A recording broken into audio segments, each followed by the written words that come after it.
Okay guys, light റൂമിൻ്റെ ഫീച്ചേഴ്സൊക്കെ working ആയിട്ടുള്ള latest version എങ്ങനെ ഡൗൺലോഡ് ആക്കാമെന്നുള്ള വീഡിയോ ലാസ്റ്റ് ഞാൻ കൊടുക്കുന്നുണ്ട്.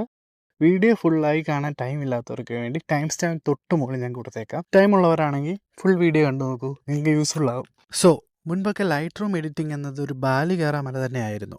അതുകൊണ്ട് തന്നെ ഭൂരിഭാഗം ആൾക്കാരും സ്നാപ്സീഡ്, പിക്സാർട്ട് ചൂസ് ചെയ്യാനുള്ള റീസൺ ഈ രണ്ട് കാര്യങ്ങൾ കൊണ്ടാണ്. Easy to edit, user friendly interface. But എയുടെ വരവോടുകൂടി ലൈറ്റ് റൂമിൽ എഡിറ്റിംഗ് ഇപ്പോൾ വളരെ സിമ്പിളായിട്ട് ചെയ്യാൻ പറ്റും. ലൈറ്റ് റൂം PC വേർഷന് അവൈലബിൾ ആയിട്ടുള്ള എല്ലാ ഓപ്ഷൻസും ലൈറ്റ് റൂം മൊബൈലിൻ്റെ ലേറ്റസ്റ്റ് വേർഷന് വന്നിട്ടുണ്ട്.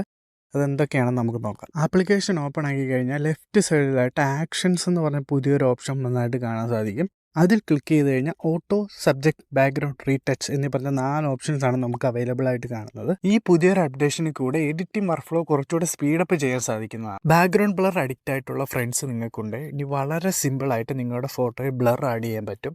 അപ്ലൈ ചെയ്യുന്ന ബ്ലറിൻ്റെ ഇൻറ്റൻസിറ്റി എത്ര വേണമെന്നുള്ളത് കൺട്രോൾ ചെയ്യാനുള്ള സ്ലൈഡറും ഉണ്ട്. അതുപോലെ തന്നെ ബാക്ക്ഗ്രൗണ്ടിൽ ഉള്ള ലൈറ്റ് കൺട്രോൾ ചെയ്യാനുള്ള ഓപ്ഷനും ഉണ്ട്. ഫോട്ടോയ്ക്ക് ഡ്രമാറ്റിക് മൂഡി ലുക്ക് ഇഷ്ടപ്പെടുന്നവരാണെങ്കിൽ അത് ഈസി ആയിട്ട് അച്ചീവ് ചെയ്യാൻ സാധിക്കും. അടുത്തതായി നമുക്ക് റീടച്ച് എന്ന ഓപ്ഷൻ ജസ്റ്റ് ഒന്ന് ചെക്കൗട്ട് ചെയ്യാൻ നോക്കാം. പോർട്രേറ്റ് എഡിറ്റേഴ്സിന് സ്കിൻ റീടച്ച് ചെയ്യാൻ വേറൊരു ആപ്ലിക്കേഷൻ തപ്പി ഇനി പോകണ്ട. സ്കിൻ റീടച്ച് കൂടാതെ ഹെയർ, ഐ, ഡ്രസ് എൻഹാൻസ് ചെയ്യാനുള്ള ഓപ്ഷനും ഇതിലുണ്ട്. സബ്ജക്റ്റിനെ എൻഹാൻസ് ചെയ്യാൻ വേണ്ടി നിങ്ങൾ മാസ്കിംഗ് മാനുവലിയാണ് യൂസ് ചെയ്യുന്നതെങ്കിൽ ഇനി അതിൻ്റെ ആവശ്യമില്ല. നിങ്ങൾ എഡിറ്റ് ചെയ്യുന്ന ഫോട്ടോ AI അനലൈസ് ചെയ്ത് വളരെ ആക്യുറേറ്റ് ആയിട്ടുള്ള റിസൾട്ടാണ് ഇതിൽ നിന്ന് കിട്ടുന്നത്. നമുക്കിനി ഡിഫറെൻറ്റ് ലൊക്കേഷനിൽ ഡിഫറെൻറ്റ് ലൈറ്റിങ്ങിൽ എടുത്തൊരു ഫോട്ടോ കൂടെ എഡിറ്റ് ചെയ്ത് നോക്കാം.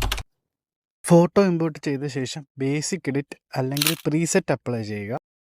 നെക്സ്റ്റ് ആക്ഷൻ ക്ലിക്ക് ചെയ്യുക. ഇപ്പോൾ നോക്കിയ സ്കൈ എന്നൊരു പുതിയ ഓപ്ഷൻ കൂടെ വന്നത് കാണാം. ആദ്യം തന്നെ സബ്ജക്റ്റ് ഓപ്ഷനിൽ നിന്ന് സിമ്പിളായിട്ട് നമുക്ക് ബാക്ക്ഗ്രൗണ്ടിൽ നിന്ന് മെയിൻ സബ്ജക്റ്റിനെ ഒന്ന് പോപ്പ് ചെയ്യാം. അപ്ലൈ ചെയ്തത് ഫോട്ടോയിൽ എത്രത്തോളം വേണമെന്നുള്ളത് സെറ്റ് ചെയ്യാനുള്ള സ്ലൈഡറും ഉണ്ട്. നെക്സ്റ്റ് ഫോട്ടോയിലുള്ള സ്കൈ ഒന്ന് എൻഹാൻസ് ചെയ്യാം.